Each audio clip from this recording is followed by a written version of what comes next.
نحمده ونصلي على رسوله الكريم اما بعد فاعوذ بالله من الشيطان الرجيم بسم الله الرحمن الرحيم رب اشرح لي صدري ويسر لي امري واحلل عقدة من لساني يفقهوا قولي. ساری مخلوق اللہ تعالیٰ کی تسبیح بیان کر رہی ہے. ہر مخلوق کو اپنی نماز اور تسبیح کا طریقہ معلوم ہے. کس قدر دلچسپ اور خوبصورت بات ہے کہ پرندہ ہو یا چیونٹی ہو یا کوئی بڑے سے بڑا جانور ہو یا ستارہ اور سیارہ ہو، ہر ایک کو تسبیح بھی معلوم ہے، یعنی اللہ کا ذکر کیسے کرنا ہے، اور یہ بھی معلوم ہے کہ اس کا کام کیا ہے، وہ کیوں پیدا کیا گیا ہے. تو اس میں حیرت کی بات یہ ہے کہ اگر ساری مخلوق یہ جانتی ہے تو پھر انسان کا انجان بننا اس کے لیے کس قدر خطرناک ہے. اللہ تعالیٰ نے سب کچھ انسان کے لیے پیدا کیا اور وہ ساری چیزیں انسان کی خدمت میں خوب لگی ہوئی ہیں، لیکن انسان کو جس کے لیے پیدا کیا گیا، انسان اس مقصد کو بھول گیا اور اپنے رب سے غافل ہو گیا. تو اس لیے اگر ہم تسبیح نہیں کریں گے تو ہم ساری کائنات سے الگ ہو جائیں گے. وہ سب تو اللہ کے وفادار، فرما بردار، تسبیح گزار، اور ہم اللہ سے غافل. یہ دل کیسے گوارا کر سکتا ہے؟ اس لیے زیادہ سے زیادہ اللہ سبحانہ وتعالیٰ کی تسبیح کرنی چاہیے. جیسے اللہ تعالیٰ قرآن مجید میں حکم بھی دیتے ہیں، یا ایھا الذین آمنوا اذکروا اللہ ذکرا کثیرا وسبحوہ بکرۃ واصیلا. اے ایمان والو، اللہ کو بکثرت یاد کیا کرو اور صبح و شام اس کی تسبیح بیان کیا کرو. یعنی انسان کو خاص طور پر صبح اور شام کے اوقات میں تسبیح کرنی چاہیے، جس کی تفصیل احادیث میں ہمیں ملتی ہے.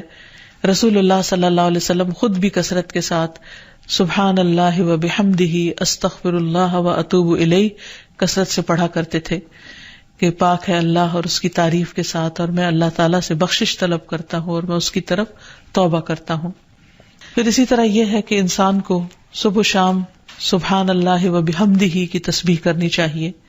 جو ایسا کرے اس کے تمام گناہ معاف کر دیے جاتے ہیں، خاص سمندر کی جھاگ برابر ہی کیوں نہ ہو. پھر خصوصاً فجر کے بعد انسان 3 بار یہ کلمات پڑھے، سبحان اللہ و بحمدہ عدد خلقہ و رضا نفسہ و زنۃ عرشہ و مداد کلماتہ. اللہ کی تعریف اور اسی کی پاکی ہے، اس کی مخلوق کی تعداد کے برابر، اس کی رضا اور اس کے عرش کے وزن اور اس کے کلمات کی سیاہی کے برابر.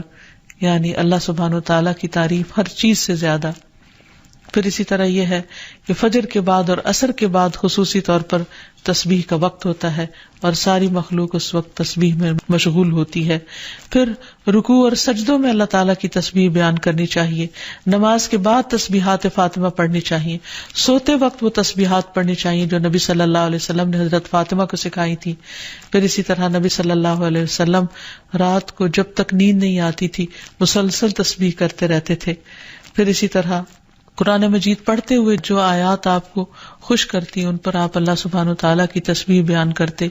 پھر اسی طرح بجلی کڑکنے پر یسبح الرعد بحمدہ والملائکۃ من خیفتہ کا پڑھنا. پھر بلندی سے اترتے وقت سبحان اللہ کی تسبیح کرنا. پھر جب کوئی چیز انسان کو فیسینیٹ کرے، تعجب ہو، کوئی چیز حیران کرے یا اچھی معلوم ہو، اس وقت سبحان اللہ کہنا. یہ تمام چیزیں سنت سے ثابت ہیں. تسبیح کے لیے جو الفاظ استعمال ہوتے ہیں اس میں سبحان اللہ و بحمدہ، سبحان ربی الاعلی، سبحان ربی العظیم، یہ تمام کلمات جو ہیں یہ تسبیح کے ہیں. اس کے علاوہ ایک اور حدیث سے ہمیں پتہ چلتا ہے، سمرہ بن جندب کہتے ہیں کہ رسول اللہ صلی اللہ علیہ وسلم نے فرمایا، اللہ کے نزدیک سب سے زیادہ محبوب کلمات 4 ہیں، سبحان اللہ والحمد للہ ولا الہ الا اللہ واللہ اکبر. اور تمہیں اس میں سے کسی بھی کلمے سے شروع کرنا نقصان نہ دے گا. یعنی پہلے الحمدللہ بھی کہہ سکتے ہیں یا سبحان اللہ پہلے کہہ سکتے ہیں، لیکن یہ اللہ تعالیٰ کے نہایت پسندیدہ ترین کلمات ہیں. پھر اسی طرح آپ صلی اللہ علیہ وسلم نے یہ بھی فرمایا کہ بے شک تم لوگ اللہ کی عظمت کا جو ذکر کرتے ہو، یعنی تسبیح، تحلیل، تحمید، جو الفاظ بھی کہتے ہو، وہ عرش کے ارد گرد چکر لگاتے ہیں. ان کی ایسی بنبناہٹ ہوتی ہے جیسے شہد کی مکھیوں کی بنبناہٹ. وہ اپنے کہنے والے کا ذکر اللہ کے ہاں کرتے ہیں کیا تم نہیں چاہتے کہ اللہ کے ہاں تمہارا ذکر ہوتا رہے؟ تو اس سے پتہ چلتا ہے کہ انسان اگر یہ چاہتا ہے کہ اللہ سبحانہ وتعالیٰ کے ہاں اس کا ذکر ہو تو اس کو چاہیے کہ دنیا میں وہ کثرت کے ساتھ تسبیح کرے، کیونکہ یہ اس کے لیے تمام چیزوں سے بہتر ہے.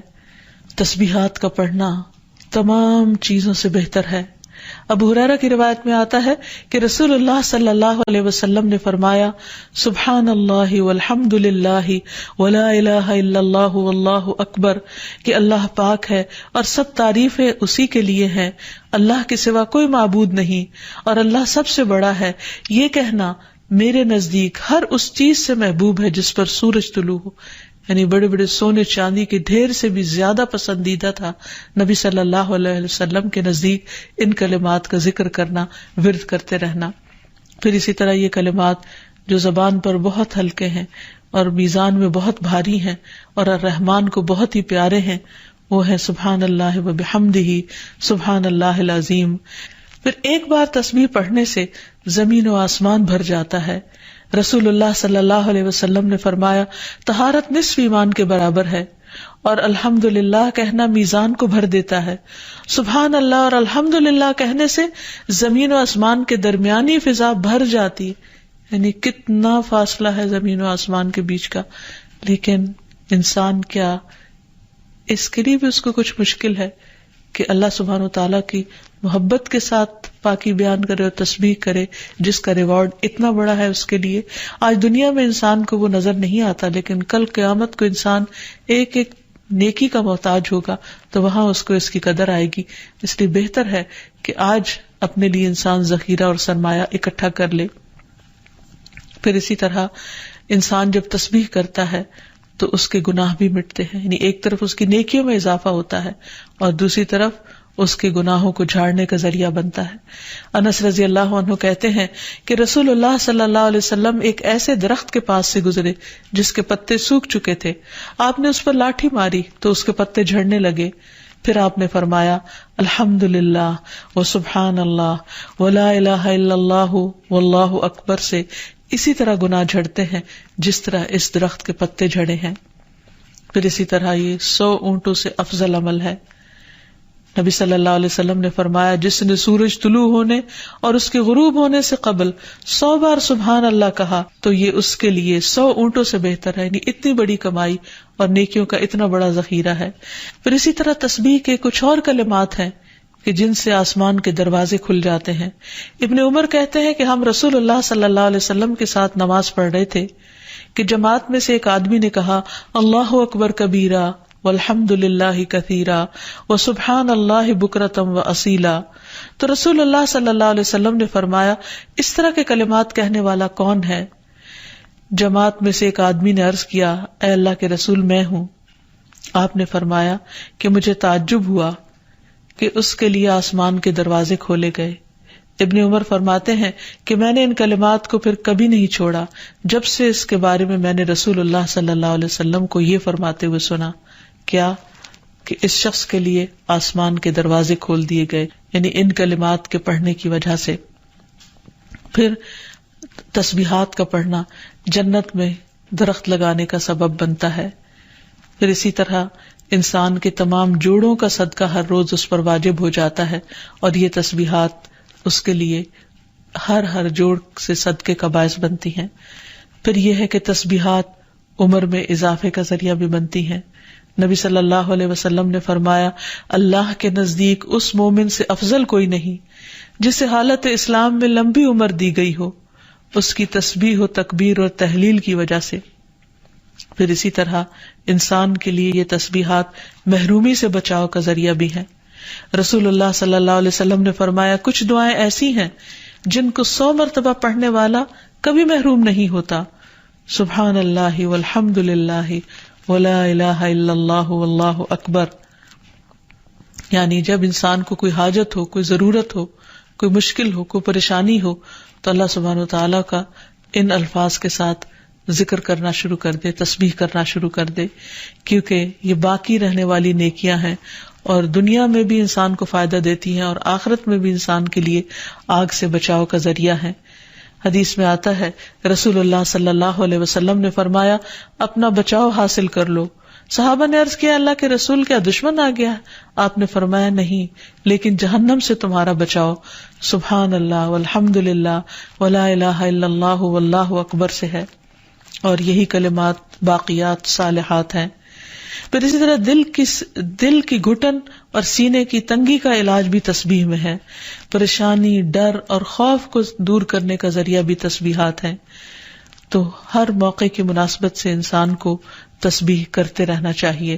اللہ تعالیٰ سے دعا ہے کہ وہ ہمیں ان لوگوں میں شامل کر لے جو اس کی تسبیح کرنے سے محبت رکھتے